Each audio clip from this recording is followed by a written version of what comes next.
कोहिनूर एक ऐसा बेशकीमती हीरा है जिसे हर प्रांत, देश विदेश के लोग पाना चाहते हैं।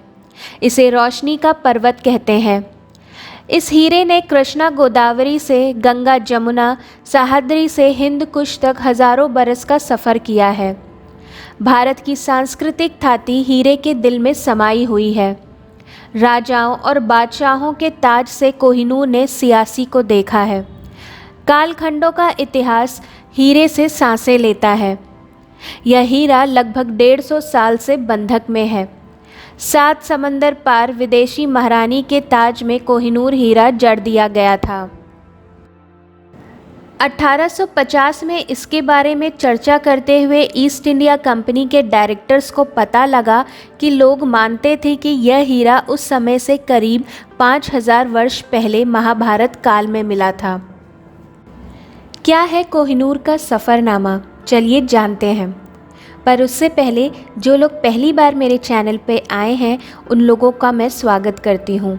अगर आपको मेरा वीडियो पसंद आए तो प्लीज़ इसे लाइक, शेयर और सब्सक्राइब करना बिल्कुल ना भूलें। तो चलिए शुरू करते हैं। विष्णु पुराण सहित अन्य प्राचीन भारतीय ग्रंथों में श्यामंतक मणि का उल्लेख है। सत्यजीत से जामवंत और फिर श्री कृष्ण तक इस मणि के पहुंचने की कथा है। कहा जाता है कि कोहिनूर ही मूल रूप से श्यामंतक मणि थी। इस मणि में एक सूक्ष्म शक्ति होती है जो कि आध्यात्मिक और सांसारिक प्रगति में सहायक करती है। इसकी कथा द्वापर युग से बताई जाती है। श्यामंतक मणि का कोहिनूर नाम नादिर शाह ने रखा था। इससे पहले इस हीरे को श्यामंतक मणि के नाम से ही जाना जाता था। यह हीरा जिसके पास रहता है दुनिया में उसका सबसे ज़्यादा बोलबाला रहता है। कई स्रोतों के अनुसार कोहिनूर हीरा लगभग 5000 वर्ष पहले मिला था और यह प्राचीन संस्कृत इतिहास में लिखे अनुसार श्यामंतक मणि नाम से प्रसिद्ध रहा था। हिंदू कथाओं के अनुसार भगवान श्री कृष्ण ने स्वयं यह मणि जामवंत से ली थी, जिसकी पुत्री जामवंती ने बाद में श्री कृष्ण से विवाह भी किया था। जरासंध के आक्रमणों के कारण से श्री कृष्ण समुद्र के मध्य नगरी बसाकर रहने लगे। इसी नगरी का नाम द्वारिकापुरी है। द्वारिकापुरी में निवास करने वाले सत्यजीत ने सूर्य नारायण की आराधना की। तब भगवान सूर्य ने उसे नित्य 8 बार सोना देने वाली श्यामंतक नामक मणि अपने गले से उतार कर दे दी। मणि पाकर सत्यजीत जब समाज में गया तो श्री कृष्ण ने उस मणि को प्राप्त करने की इच्छा व्यक्त की। सत्यजीत ने वह मणि श्री कृष्ण को ना देकर अपने भाई प्रसेनजीत को दे दी। एक दिन प्रसेनजीत घोड़े पर चढ़कर शिकार के लिए गया। वहाँ एक शेर ने उसे मार डाला और मणि ले ली। रीछों का राजा जामवंत उस सिंह को मारकर मणि लेकर गुफा में चला गया। जब प्रसेनजीत कई दिनों तक शिकार से ना लौटा तो सत्यजीत को बड़ा दुख हुआ। उसने सोचा श्री कृष्ण ने ही मणि प्राप्त करने के लिए उसका वध कर दिया होगा। अतः बिना किसी प्रकार की जानकारी जुटाए उसने प्रचार कर दिया कि श्री कृष्ण ने प्रसेनजीत को मारकर श्यामंतक मणि छीन ली है। इस लोक निंदा के निवारण के लिए श्री कृष्ण बहुत से लोगों के साथ प्रसेनजीत को ढूंढने वन में गए। वहाँ पर प्रसेनजीत को शेर द्वारा मार डालना और शेर को रीछ द्वारा मारने के चिन्ह उन्हें मिल गए। रीछ के पैरों की खोज करते करते वे जामवंत की गुफा पर पहुँचे और गुफा के भीतर चले गए। वहाँ उन्होंने देखा कि जामवंत की पुत्री उस मणि से खेल रही है। श्री कृष्ण को देखते ही जामवंत युद्ध के लिए तैयार हो गए। युद्ध छिड़ गया। गुफा के बाहर श्री कृष्ण के साथियों ने उनकी 7 दिन तक प्रतीक्षा की। फिर वे लोग उन्हें मर गया जानकर पश्चाताप करते हुए द्वारिकापुरी लौट गए। इधर 21 दिन तक लगातार युद्ध करने पर भी जामवंत श्री कृष्ण को पराजित ना कर सका। तब उसने सोचा कहीं यह वह अवतार तो नहीं जिसके लिए मुझे रामचंद्र जी का वरदान मिला था। यह पुष्टि होने पर उसने अपनी कन्या का विवाह श्री कृष्ण के साथ कर दिया और मणि तोहफे में दे दी। श्री कृष्ण जब मणि लेकर वापस आए तो सत्यजीत अपने किए पर बहुत लज्जित हुआ। इस लज्जा से मुक्त होने के लिए उसने भी अपनी पुत्री सत्यभामा का विवाह श्री कृष्ण के साथ कर दिया। कुछ समय बाद श्री कृष्ण किसी काम से इंद्रप्रस्थ चले गए। तब अक्रूर तथा कृतवर्मा की राय से शताधन्व ने सत्रजीत को मारकर मणि अपने कब्जे में ले ली। सत्रजीत की मौत का समाचार जब श्री कृष्ण को मिला तो वे तत्काल द्वारिका पहुँचे। वे शताधन्व को मारकर मणि छीनने को तैयार हो गए। इस कार्य में सहायता के लिए बलराम भी तैयार थे। यह जानकर शताधन्व ने मणि अक्रूर को दे दी और स्वयं भाग निकला। श्री कृष्ण ने उसका पीछा करके उसे मार तो डाला, पर मणि उन्हें नहीं मिल पाई। इसके बाद कोहिनूर का हीरा इतिहास में पुनः प्रकाशित होता है। मूल रूप से 793 कैरेट का कोहिनूर आंध्र प्रदेश के गोलकोंडा की खानों से निकाला गया था। कोहिनूर की दस्तावेजी जानकारी वर्ष 304 ईस्वी में मिलती है। तब यह मालवा के राजा महलाक देव की संपत्ति में शामिल था। वर्ष 304 में अलाउद्दीन खिलजी ने कोहिनूर को हथिया लिया था। उसी समय से मिथक जुड़ा कि यह हीरा जिसके पास होगा वह दुनिया पर राज तो करेगा, पर यह दुर्भाग्य भी लाएगा। इसे ईश्वर या महिला ही पहन सकती है। इसके बाद इसका जिक्र बाबरनामा में मिलता है। बाबरनामा के अनुसार कोहिनूर बाद के वर्षों में समरकंद में रहा। मुगल शासक बाबर की जीवनी के मुताबिक ग्वालियर के राजा बिक्रमजीत सिंह ने अपनी सभी संपत्ति 1526 में पानीपत के युद्ध के दौरान आगरा के किले में रखवा दी थी।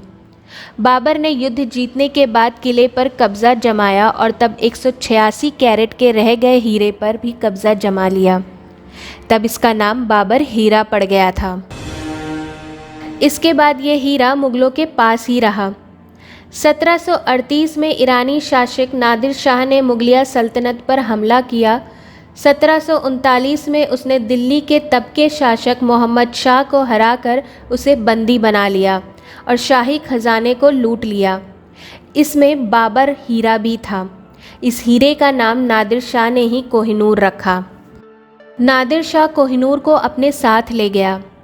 1747 में नादिर शाह के अपने ही लोगों ने उनकी हत्या कर दी। इसके बाद कोहिनूर नादिर शाह के पोते शाहरुख मिर्ज़ा के कब्ज़े में आ गया।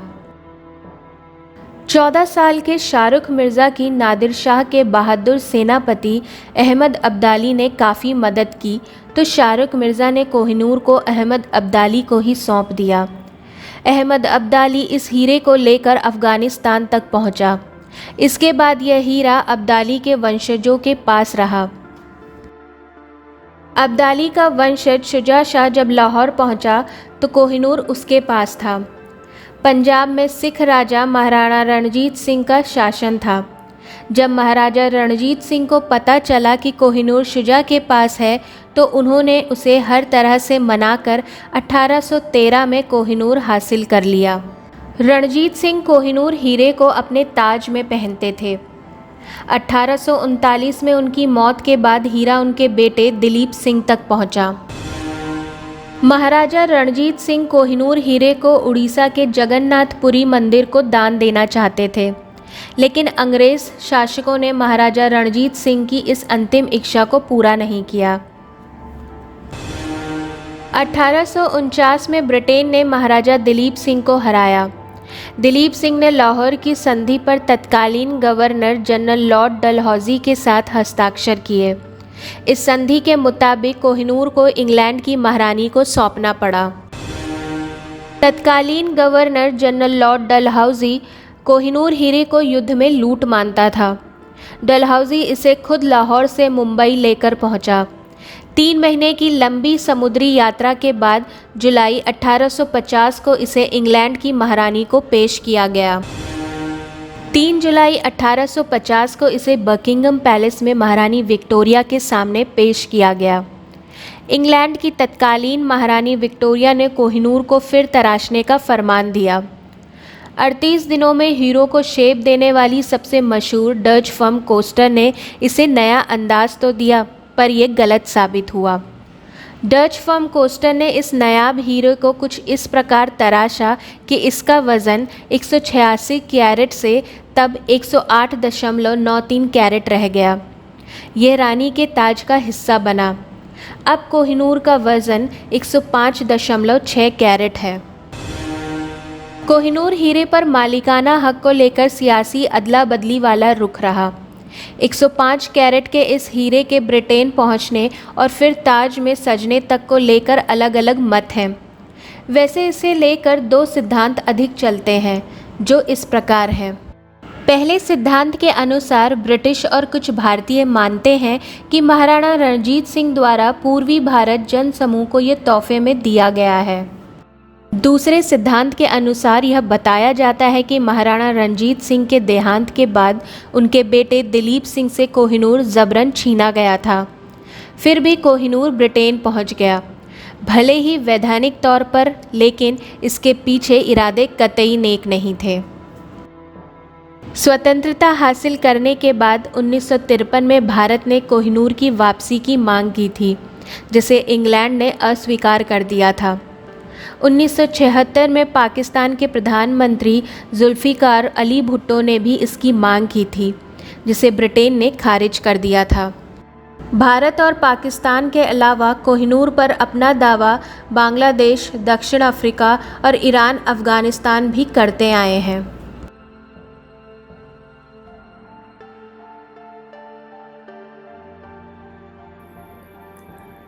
तो फ्रेंड्स, कैसा लगा आपको आज का मेरा ये वीडियो? मुझे कमेंट करके ज़रूर बताइएगा।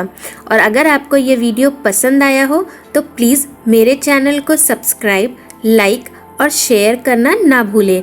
अपने नेक्स्ट वीडियो में मैं फिर से एक इंटरेस्टिंग टॉपिक को डिस्कस करूँगी। तब तक के लिए ख्याल रखिए अपना और मेरे नेक्स्ट वीडियो का इंतज़ार करिए। Till then, do take care of yourself. Bye bye.